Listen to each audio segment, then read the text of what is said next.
Hello friends, welcome to Riddhi Sneha channel. இன்றைக்கி நம்ம என்ன பார்க்க போறோம்னா ப்ரான் தொக்கு எப்படி செய்யலாம்னு பார்க்க போகிறோம். எங்கள் வீட்டில் இப்படி தான் செய்வாங்க. நீங்களும் ட்ரை பண்ணி பாருங்கள், நல்லா இருந்தால் சொல்லுங்கள். இப்போ நம்ம ஒரு வடைச்சட்டி எடுத்து வானலியில் பற்ற வச்சு வச்சுக்கிறோம். அதில் ஒரு 3 to 4 ஸ்பூன் அளவு எண்ணெய் சேர்த்துக்கிறோம். ஏன்னா தொக்குக்கு வந்து எண்ணெய் அதிகமாக இருக்கணும். இப்போ எண்ணெய் நல்லா காஞ்சிருச்சு. அது கூட 2 பட்டை, 2 ஏலக்காய், 2 லவங்கம் சேர்த்துக்கிறோம். அது கூட ஒரு கொத்து கருவேப்பிலை சேர்த்துக்கிறோம். நான் 2 வெங்காயம் நறுக்கி வச்சுருக்கேன். அந்த 2 வெங்காயத்தையும் பொடி போட்டு நறுக்கிறேன், அதையும் உள்ளே சேர்த்துக்கிறோம். இப்போ சோம்பு கொஞ்சமாக சேர்த்துக்கிட்டு அது கூட நம்ம வெங்காயம் வதங்குற அளவுக்கு கொஞ்சோண்டு உப்பு சேர்த்துக்கிறோம். இப்போ இது நல்லா வதக்கிக்கிறோம். நான் சோம்பு முதலே போட்டிருக்கணும், நான் மறந்துட்டேன். அதனால தான் நீங்கள் சோம்பு முதலே சேர்த்துக்கோங்க. இப்போ நல்லா இது பொன்னீர் அளவுக்கு நல்லா வதக்கிக்கணும். உப்பு ஏன் சேர்க்கணும்னா உப்பு சேர்க்கணும் சீக்கிரமாக வெங்காயம் வதங்கும், அதனால நம்ம சேர்த்துக்கிறோம். இப்போ நல்லா இந்த பதம் வந்த பிறகு நம்ம அது கூட 2 தக்காளி, வெங்காயம் எந்த அளவுக்கு போடுறோமோ அந்த அளவுக்கு தக்காளியும் ஈக்குவலாக சேர்த்துக்கோங்க. இப்போ அதை கூட 1 ஸ்பூன் கரம் மசாலா, 1/4 ஸ்பூன் மஞ்சள் பொடி, 1 ஸ்பூன் மல்லிப்பொடி, 1/2 ஸ்பூன் மிளகாய் பொடி, 1/2 ஸ்பூன் ஜீரகப்பொடி. இப்போ ஜீரகம் வந்து என்கிட்ட இல்லை, அதனால கையில் 1 நான் நுணுக்கி வச்சுருக்கேன். இப்படி போட்டால் நல்லாயிருக்கும், வாசனை நல்லாயிருக்கும்.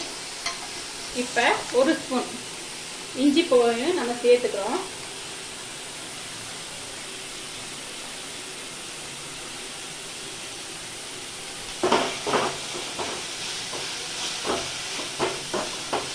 இப்போ இதை வந்து நல்லா வதங்குற அளவுக்கு நம்ம விட்டுறணும். தக்காளியில் இருக்க தண்ணியே போதுமானது. எனக்கு இந்த தண்ணி பத்தலை, அதனால் நான் கொஞ்சோண்டு லைட்டாக தண்ணி சேர்த்து கொஞ்சம் நேரம் ஒரு 5 நிமிஷத்துக்கிட்ட நல்லா இது மசிகிற அளவுக்கு நான் வேக வச்சுக்க போகிறேன். ஒரு 5 மினிட்ஸ் நல்லா வேகட்டும். இப்போ நல்லா வதங்கிடுச்சு ஃப்ரெண்ட்ஸ். இந்த மாதிரி லெவலில் வரணும். வந்தோடனே நம்ம இது கூட நம்ம வச்சுருக்கோம்ல, இது வந்து காக்கில் வரும். இதை வந்து நம்ம அதில் சேர்த்துக்க போகிறோம். சேர்த்து இதை நல்லா பரட்டிக்க போகிறோம்.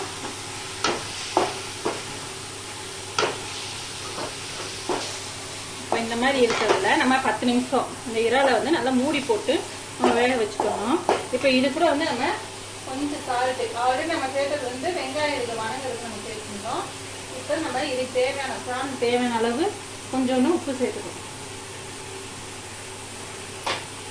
நல்லா ஒரு கலர் கலந்துட்டு நம்ம இதை மூடி போட்டு 10 நிமிஷம் வேக வச்சுக்கணும். தண்ணி எதுவும் ஊற்ற வேணாம். அப்படி உங்களுக்கு இந்த மாதிரி பிடிக்கிற மாதிரி லைட்டாக தோணுச்சுன்னா உங்களுக்கு கொஞ்சோண்டு தண்ணி சேர்த்துக்கோங்க. எனக்கு இது போதுமான அளவு இருக்குது. இதை நம்ம 10 நிமிஷம் கழிச்சு நம்ம வந்து பார்ப்போம்.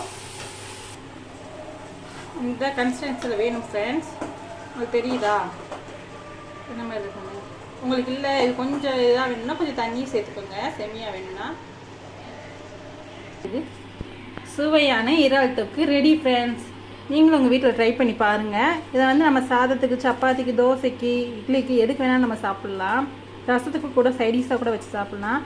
எப்படி இருக்குன்னு டேஸ்ட் பண்ணி உங்கள் வீட்டில் செஞ்சு டேஸ்ட் பண்ணி பார்த்துட்டு எப்படி இருக்குன்னு கமெண்ட்டில் சொல்லுங்கள். மறக்காமல் இந்த சேனலை சப்ஸ்கிரைப் பண்ணி லைக் பண்ணிடுங்க. பெல் ஐக்கானை தட்டி விட்டுருங்க.